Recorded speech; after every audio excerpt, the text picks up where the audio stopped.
All right, so we're going to look back at Mr. and Mrs. M. Remember, I did the case study on how an income annuity saved retirement. Had some good feedback from people. Said you weren't accounting for taxes on the SPIA. That's a good point. You got to, I mean, absolutely. So I neglected that. So much obliged to feedback. It turns out Mr. M we're double counting his healthcare expenses as well. And so that hurt. So the plan was a little bit deficient there. And then I've since learned something here just right now. I was messing around with this, which I'll share with you right now because this is critical. This is pretty important. And if you don't do it right, you could undersell yourself. So let's go into this. So basically, what Mr. M did, he went and he adjusted it after that video. And essentially, he put back in his total amount that he has in his portfolio. 1.4 million basically. He kept his mortgage in there, I think. Yeah, he kept his mortgage in there. But what he did is he adjusted his goals. He's retiring now at 64 as opposed to, I think before he was retiring at 63 or so. I can't remember. But anyway, he adjusted his goals. He adjusted his retirement expenses. He reduced this by, I think he had $4,700 a month to $4,000 a month. And the reason for that is he was using his health care in this right here. All right, and you don't want to do that. We want to use healthcare in a separate line item, and I'll show you what I'm talking about. But because retirement expenses and annual healthcare costs are a little bit different, because annual healthcare costs, essentially, you can make it whatever you want. But once you're retiring before Medicare kicks in, you're going to have a pretty significant pay of COBRA, and she's going to have to get her own benefit, Mrs. M. So we created these separate boxes, right, to say she's going to have her own benefit outside of Medicare from 2022 until she goes on Medicare of $9,000 a year. And then 2026, she'll have Medicare. And he'll have a year of he and her on COBRA for paying $14,000 a year, if that makes sense. All right. So actually, what I want to do here is say, okay, good. So that makes sense. So basically what's happening here is we're saying we don't want this to be reflected as the annual retirement healthcare costs as one of these expenses because these are way too high. But we also have to have annual retirement healthcare costs that correspond with when they're retiring. I hope that makes sense. So, all right, so what happens there? We created these other boxes over here called expenses, and the Medicare starting for Mr. and Mrs. in these years right here. And you'll see they're adjusted for health inflation, which I'm inflating at 5% a year. So a lot going on there, and we'll see spouses end of plan. All right, so a lot happening there, but you got to make sure you have your health care separate from your discretionary. Because let me show you what I'm talking about. Let's go to retirement, and I'm going to show you the cash flows here because you can't have, well, you can, but it'd be stupid. You don't want under your expenses, you have your living expenses, your housing, and your health care. These are not discretionary. These are non-negotiable. You have to pay your health care. You have to pay your housing. It's your living expenses that you can tighten your belt. So we want to have these separate: living expenses, housing, and health care, simply because those are areas that you can, right here, that you can tighten your belt and reduce if all goes to hell. Here you can't. Health care and housing, you got to pay it. All right. I hope that makes sense. All right. So I want to show you something else here, a summary. So here he has himself retiring at the end of when he hits 64, and he's not going to make any more income. All right, so in that case, we're taking money from his portfolio. All right, and that's fine. That's fine. Nothing wrong with that. I mean, he's going to be just fine. But the interesting thing was, if we go to analysis, and we scroll down here to actually, I guess already there. So if we go to analysis, he's still got 79% probability of success if he retires at the end of next year. So if he works the end of this year and then one more year, he's not run out of money. He's not run out, or 82%, excuse me. Let me change this. Boink. 82%. And like I said, if I can get you over 75, I'm pretty comfortable with that, without question. And the reason for that is because we're assuming your expenses are going to rise each and every year with the rate of inflation. And it's just, I mean, that's just it could, but not very likely. And so because of that, we're assuming your expenses are rising each and every year with inflation, and you're still coming in at 82%. I'm very, very comfortable with that. And so not only does he have an 82% probability of success, but the average liquid net worth he's leaving is 1.12 at the demise of Mrs. M. If we adjust this for inflation, which you should actually, you should run this. It'll show you inflation eats away at what's that, $800,000. But he still has, in today's numbers, he's still successfully retired spent more each and every year adjusted for inflation, is still leaving $450,000 of liquid assets. Not even his house, but liquid assets. But we'll put it back there, which is pretty good. That's a pretty good place to be.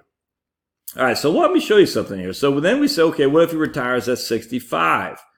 All right, and if he retires at 65, this kind of had me caught up. I didn't quite understand why it would drop. Why would it drop if he retires at 65? And I'm going to share with you why, because I just learned this, actually. It's pretty interesting. So he's working an extra year, but he has less success in retirement? That doesn't make sense. So we go to cash flows. Well, this is his current plan, retiring at 64. And again, 64 is retired, not working. So we go to proposed. And I'm going to show you something. Whoa. We have him retiring at 65. How come there's no cash flows here? Let's see, time check. Okay. How come there's no cash flows there? So let me tell you, this is a mistake he made. And I would have made the same thing. It's just, and don't do this, but I literally just learned this myself. We're going to go to profile, and then we're going to go to income. We're going to go to income self. Now, what he has here is he has his income ends calendar year. That is a drop dead date for his income ending. He's saying my income is going to end 2020. We don't want that because he has no income in 2021, 22. But Josh, he hasn't retired. It doesn't matter. There's no income. What we want to do is we want to say his income is going to end at his retirement, and that will, make the computer recognize that this is money he will get until he retires. The computer, if you don't do it like that, if you just do calendar year, says this is money he will get until this age, and that's gone. So you got to tell the computer this is money he's going to get until he retires. And I think we can, already start. So if you say it like that, it changes everything. I'm telling you, I did not realize that literally until now. So it's very, very interesting to me. And now let's actually get rid of these Roth conversions for the time being here. So I just want to show you something here. We'll come back to Roth conversions. So now what we're going to do is we're going to go to retirement. This changes everything, man. It's nuts. Again, I'm always learning stuff on here, and you can too. And, helping me and helping other people is wonderful. Now look at that probability of success. The current plan is 86% because we just go into why. But if he works another year, it's 92%. So let's just go down here and change it to 94. Well, I guess we don't need to because we're using the probability of success of 86%. Why is that? Because he's not doing those Roth conversions. Those Roth conversions were hurting his plan. Now, that in of itself, it doesn't worry me that much. I'll look at it from a tax perspective. But, so working an extra year definitely increases not only his probability of success by, 6%. What's that? That's 8% or so, from 86 to 92%. That's 6% divided by 86. That's 6.9%.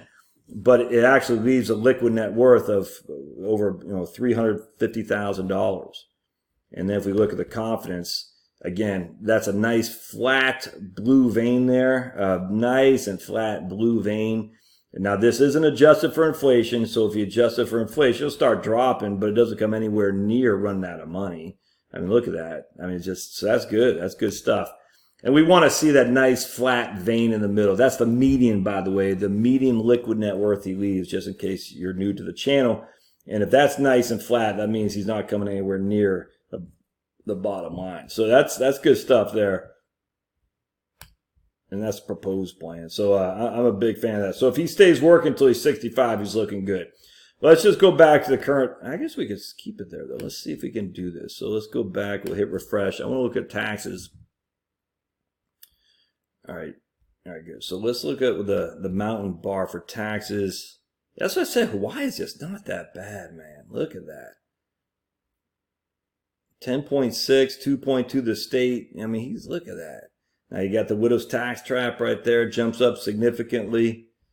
That's not bad. Is that the current or is that proposed? I'm not sure which one this is. So let's go back to retirement. I'm not sure which one that is, the current or the proposed. So we're going to go and we're going to boink, put that down there and just make them both current. There you go. And let's look at the tax. Okay, so that was, okay, gotcha. That was before it was the proposed. All right, so here, let me pause and open up a spreadsheet, and I want to see what the tax man looks like. Hold on just a sec. All right, so I just opened up a blank spreadsheet. So what we're going to do is we're going to go retirement. We're going to go to cash flows. Always got to go to cash flows. Again, this is the current plan. We're going to go to taxes. And we're going to cut. I wish I had a running thing right here, but it doesn't. For some reason, I always got to not do that last digit. It's weird. And then we're just going to go here, paste that in there. And we're going to go down to here and make that a 9. Oops. All right. Blink. And then let's see what we got. Equals sum. So he'll pay $791,000 of taxes with not doing any Roth conversions. That's quitting working at 64, by the way. Actually, let's just see something here. Let's see if he I gotta get my big old head out of the way. Let's see if he quits at 63. I'm just curious. Oh wait. I think I can do that. From right here. Let's have him quitting at 63. Let's see what it looks like.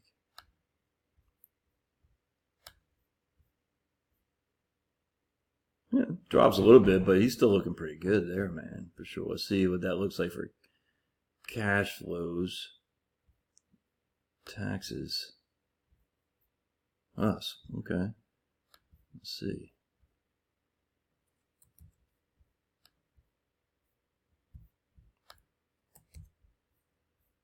I can't remember, was that 4?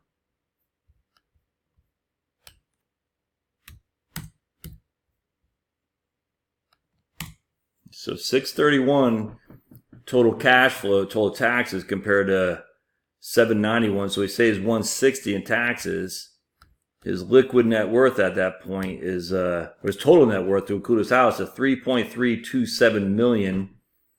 That's quitting at 63. If he quits at 64, $3.791 million. $1.1 million in qualified assets at his demise. So whoever he gets the money to is going to have some pretty significant tax hits. Proposed plan when he leaves work at 63, $951,000. It's not too bad, man. Just look at summary here. This proposed. So here's the widow's tax trap. His income drops from 218 to 190.89. Excuse me. And his taxes go up from 28 to 38,000. It's because Mrs. is surviving him. Yeah, so that's let's see where the income comes from. Again, when this is proposed, so he's not working at 63. And he still needs 73,000. Well, we'd have to adjust that right there. So it won't quite be as what we think, because we'd have to adjust the health care because this is proposed. And at this stage, he's going to have some health care expenses that's not being accounted for here. But let's just go on. I'm not going to adjust it, but I'm just curious. What we're going to do is going to go to accounts and withdrawals. Yeah, okay, good. So he's taking from his IRA. Sweet. All right, so the question that he had for me is, should he do Roth conversions? I don't see it, man, because what happens here is, I mean, let's look at a tax, and this is going to be in, let's go to, this is going to be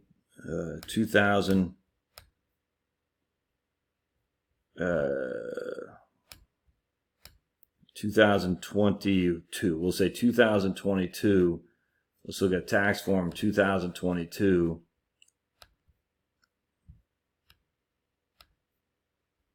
He's going to have $117,000 of IRA distributions, which will put him in, that's right there at the, that's at the 22%. And I'm not sure I'd do that.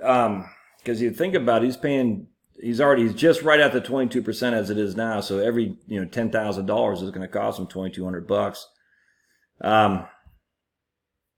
Let's fast forward, 2040. Yeah, here he's taking $73,000 from his IRA, Social Security. He's not quite. I don't know. That's a tough one there. I think you'd have to run the numbers, but let's just mess around. Let's see. So let's do we'll start a Roth conversion. Oops, income.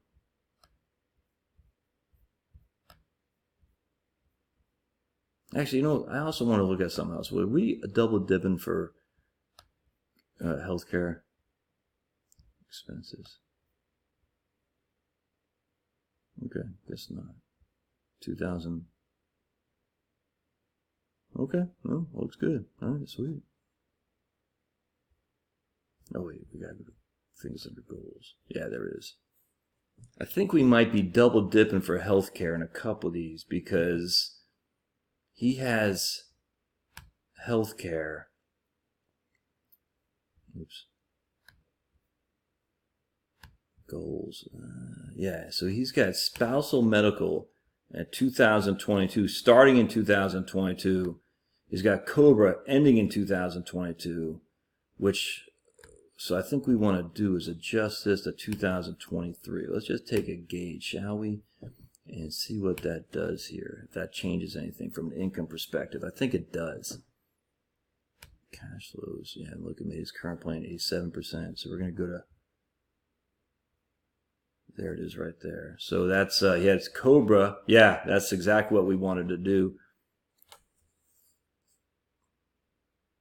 I think. 84.8. That's going to be his.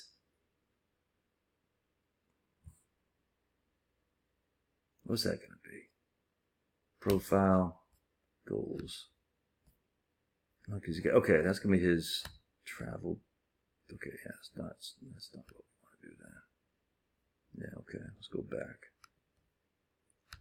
Because it ends in 2022 and it starts in 2022. Okay, that makes sense. I still think we might be overestimating that. 400 starts in 22. Yeah, maybe that's right. Okay, it looks like it's right. Good. All right, so let's go to retirement.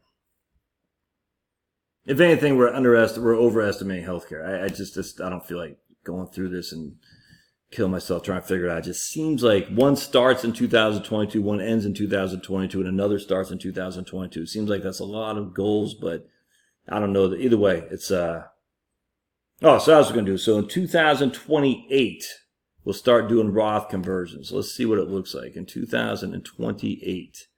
Go to income. We'll start doing 50,000 of Roth conversions. All right, let's see what that guy looks like.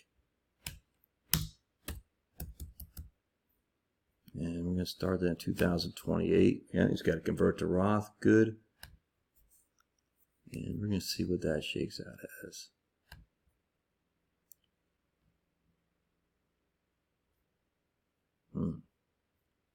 Oh, because let's just go there.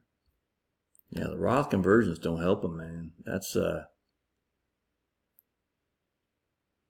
doesn't hurt him that much, but it doesn't help. So let's go to cash flows. How much net worth we leaving? Let's go to net worth.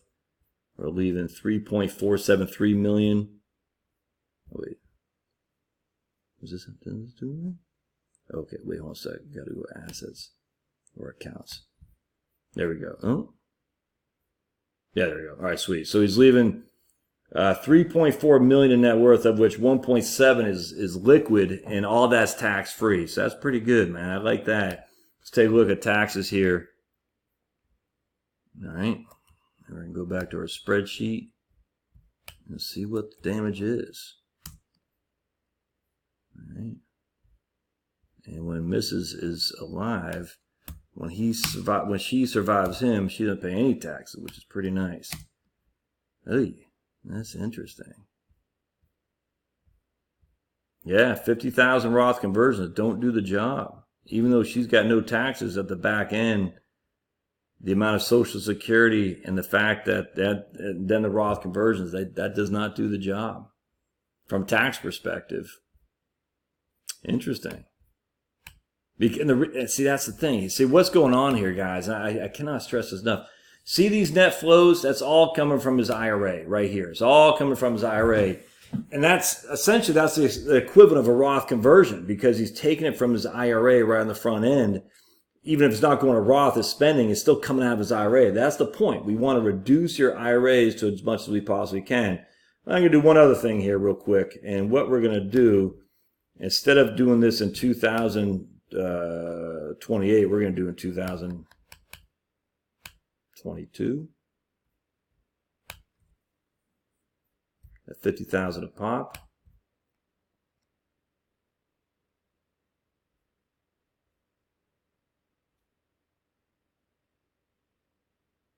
Am I doing that? All right, did I take it?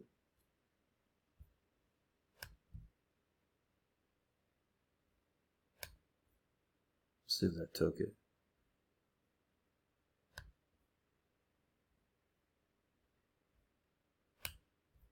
Yeah, took it. 2022 at $50,000 a pop. So by 2036 is nothing but Roth, which is pretty cool. 1.6 million of liquid net worth, all in the Roth. Total net worth 3.4 million. All right, that's not bad. Let's see what it looks like from a tax perspective. I'm going to be interested in this, actually. We shall see. This might be the way to do it, man. This might be the way to do it, folks. 586. All right, so what's going on here is he's paying a lot more on the front end. You can see he's paying $39,000, $40,000 in total taxes, $35,000, and then kaboom, it stops. And he's only 80 years old when it stops. His wife's only 76. So no widow's tax trap. Doesn't sacrifice his net worth at all. That's I tell you, the point is you got to do the Roth conversions on the front end. You got to, if you're going to do it. Oh yeah, look at that. Look at that. Look at that. So let's go to the tax. Is that 2040? See what's taxed.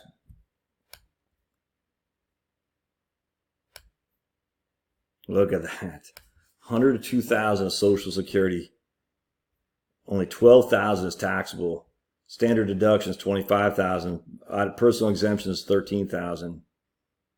I mean, people would say, but he should have not done Roth conversions and wait until this point to do the Roth conversions. Man, don't make the good be the enemy, or the perfect be the enemy of the good. This is pretty good. I mean, you could finagle this all day long, for sure. But at the end of the day, because he's done all those Roth conversions, he's got $102,000 of income, is paying no tax, and anything that comes out from the Roth is tax free too. That's pretty good. So no annuities needed. You don't need to do an annuity because we adjusted it accordingly, and he can easily retire at 63. He can do to 64 if he wants, but all right, that's it. That's all I got. If you see something, put it in the show notes. I'll put in the comments. I've always enjoyed seeing what people have, and it helps me. So I appreciate your comments for sure. I don't get a chance to respond to all of them, but by all means, put it in there. I do read them, and I have my phone as my wife and I are watching some show before we go night-nights. I'll look for the comments and respond, accordingly to the best I can. But there's a lot of comments now, so just put them in there. They are being seen. I appreciate it. Thanks, now.